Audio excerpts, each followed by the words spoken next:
بسم اللہ الرحمن الرحیم کہ سورۃ الفاتحہ کا شان نزول یہ ہے کہ حضرت عبداللہ بن عباس رضی اللہ تعالیٰ عنہما آپ ارشاد فرماتے ہیں کہ ہمیں نبی کریم صلی اللہ علیہ وسلم نے ارشاد فرمایا کہ جب میں صحرا کی جانب جاتا تو وہاں مجھے ایک آواز آتی کہ اے محمد صلی اللہ علیہ وسلم آپ ٹھہریے۔ جب میں دیکھتا تو ایک نورانی شخص ایک طلائی تخت پر جو زمین اور آسمان کے درمیان ملحق تھا اس کے اوپر بیٹھا ہوا تھا۔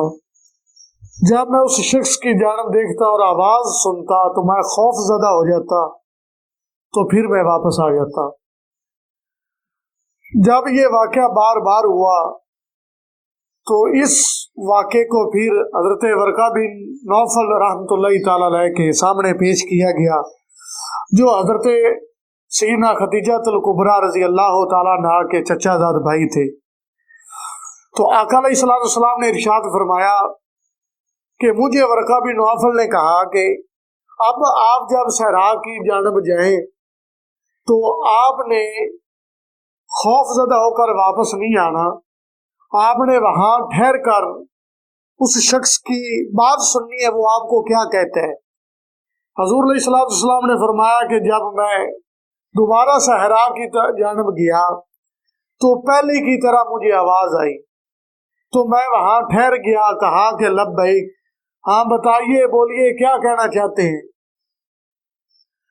تو آگے سے آواز آئی، انا جبریل وانت نبی هذه الامة، کہ میں جبریل ہوں، آپ اس امت کے نبی ہیں۔ پڑھیے، اشہد ان لا الہ الا اللہ واشہد ان محمدا عبدہ ورسولہ۔ اور پھر کہا کہ پڑھیے الحمدللہ رب العالمین، یعنی کہ سورۃ الفاتحہ کی تعلیم حضرت سیدنا جبرائیل علیہ السلام نے پہلی مرتبہ حضور علیہ الصلوۃ والسلام کو دی۔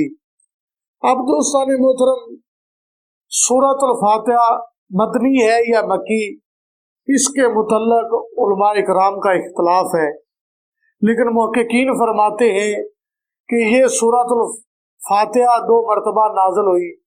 ایک مرتبہ یہ مکہ المکرمہ کے اندر نازل ہوئی، ایک مرتبہ ہجرت فرمانے کے بعد مدینہ المنورہ کے اندر نازل ہوئی۔ دوستان محترم، اس سورت کے اندر 7 آیات اور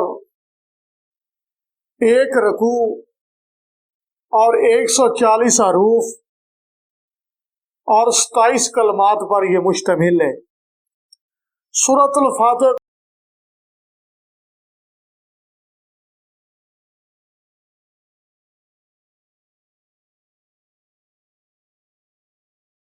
فاتحہ اس لیے کہا جاتا ہے کیونکہ یہ نماز میں قرات کی ابتدا ہوتی ہے، اور قرآن مجید فرقان حمید کی یہ پہلی صورت ہے، اس لیے اس کو فاتحہ کہا جاتا ہے۔